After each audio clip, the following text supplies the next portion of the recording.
আমাদের সমাজে অপপ্রচার, গুজব এগুলো যেন এখন বর্তমানে এক ধরনের ব্যাধি। কিছু মানুষের দৈনন্দিন অভ্যাসে পরিণত হয়েছে। এরা এই কাজটি করে বিন্দু পরিমাণ অনুশোচনা বোধ করে না। এর মাধ্যমে যে একটা বিশৃঙ্খলা তৈরি হতে পারে, একটা অঘটন ঘটতে পারে, একজন নামী মানুষের আত্মসম্মান হানি হতে পারে। অথচ আল্লাহ রাব্বুল আলামিন পবিত্র কুরআনুল কারীমে জানিয়েছেন, যে ব্যক্তি কাউকে মিথ্যা অপবাদ দিবে, তাদের ব্যাপারে যদি কোনো এ ব্যাপারে সাক্ষ্য না থাকে, তাহলে তাদেরকে তোমরা ৮০টি বেত্রাঘাত করো এবং ভবিষ্যতে কোনো কাজে কখনোই তাদের সাক্ষ্য আর গ্রহণ করবে না। সুতরাং ইসলামের দৃষ্টিতে গুজব ছড়ানো ব্যক্তিকে মুনাফিক বলা হয়।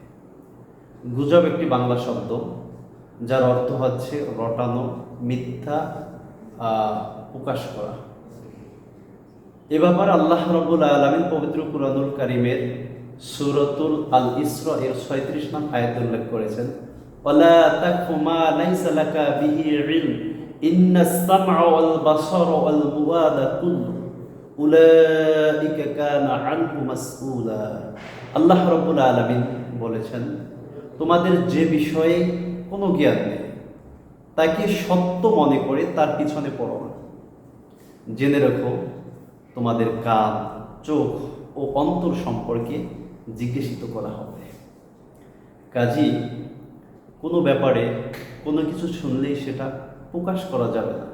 একজন মুসলিম হিসাবে আপনাকে এই ব্যাপারে অবশ্যই, আমাদেরকে এই ব্যাপারে অবশ্যই সচেতন হতে হবে যে কোনো একটি বিষয় চোখের সামনে দেখলাম আর সেটাকে ফেসবুকের মাধ্যমে হোক, অন্য কোনো মাধ্যমে হোক, সেটাকে প্রচার করে দিলাম। এই না জেনে না শুনে এই বিষয়টি প্রচার করার কারণে সমাজের মধ্যে বিশৃঙ্খলা, অঘটন অবশ্যই আমাদের মাধ্যমে ঘটতে পারে। আর যার মাধ্যমে অঘটন বিশৃঙ্খলাটি ঘটবে, অবশ্যই সে এজন্য দায়ী থাকবে। কাজেই এই কাজ কোনোভাবেই করা যাবে না। রাসূল আরবি সাল্লাল্লাহু আলাইহি ওয়াসাল্লাম হাদিসে বলেছেন, কাফা বিল মারই কাযিবান আইয়ুহাদ্দিসা বিকুল্লি মা সামিআ।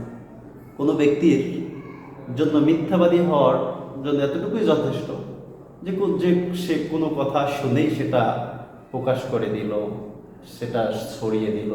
বর্তমান এই তথ্য প্রযুক্তির উন্নয়নের ফলে একটি বিষয় কারো মাধ্যমে যদি প্রকাশ হয়ে যায়, প্রকাশিত হয়ে পড়ে, সেটা কিন্তু সারা বিশ্বের মধ্যে প্রচার হয়ে যায়।